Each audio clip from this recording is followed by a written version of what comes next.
It's almost like we live in the tale of two cities. The big question, of course, is why is nobody running against Mayor Lee? Yeah. Do you have any opinions on that, or is that just the money? A lot of it is money. A lot of it is, for me, there are many paths to one goal. So I think that particularly here in the Mission, and there are other, where you can say you win, but did you really win?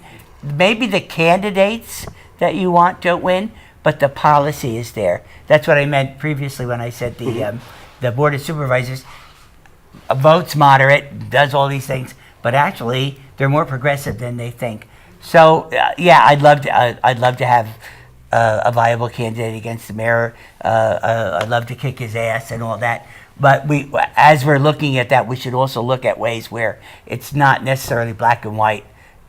All right, so you got a mayor you don't like. So how do you influence that? And we can influence that. We always have in San Francisco. And I guess it's not necessarily having somebody running up against him necessarily. No, you ran up against Willie Brown just to bring the issues out. Yes, I did, and I did a write-in campaign, and people were in lipstick were writing my name, A-M-M-M.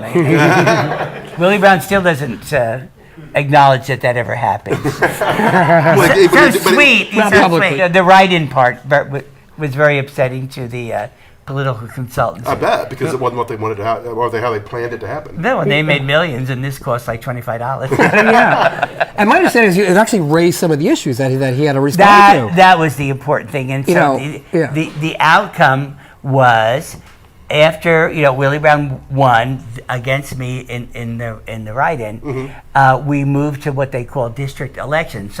So we're in District 9 now, and then there's District 5, and that really empowered neighborhoods more. I'm not saying I always agree with them. That's not the issue. No, it's not. But it wasn't coming from the top down.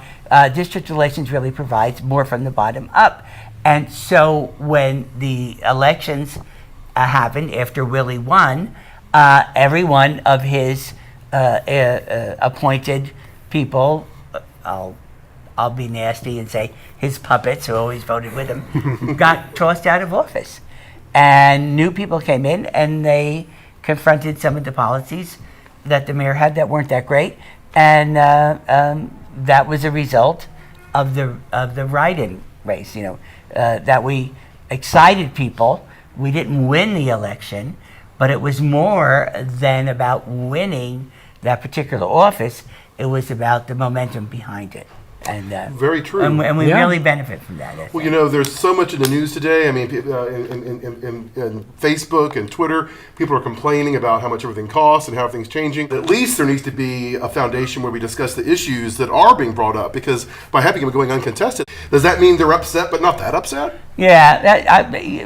Or is it money? There are a few people, by the way, who have jumped in already. Yes, I saw a couple. And there's some rumor that this guy, you heard it here first, Tom Steyer, do you know the millionaire guy who did the environmental stuff? So we'll see what happens by June 9th.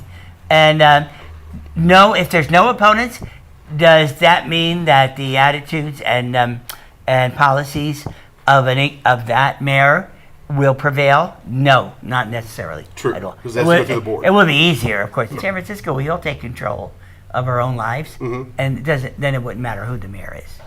Maria and I have had a couple of talks about Maria running. Maria, I like it. I thought somebody's got to run. You got to get people's attention. Yeah. Well, get the attention. But I thought to myself, if I were to run, I really couldn't figure out what would the platform issue be. You look at housing, you look at moratoriums.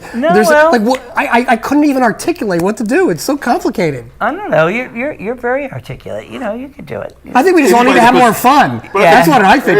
We need to the entertainment commission. We need people here who are moving to the city to get involved, because I heard that people in Congress used to actually have breakfast together, Republicans and Democrats, and that doesn't even happen anymore. No. People are not mingling in person, and to me, that is a fundamental problem we're facing. Yeah, we got real big national issues with the Congress. It's all this. Yeah, so it's like people really need to get together and appreciate being alive in a great city and not running after the money. Because we are living in this wonderful bubble. I mean, like you said, it goes outside of San Francisco and things are a bit different. Yeah. But we do provide leadership for the rest of the country, even if it takes a long time. It does. And I'll always be proud of us for that. Yeah.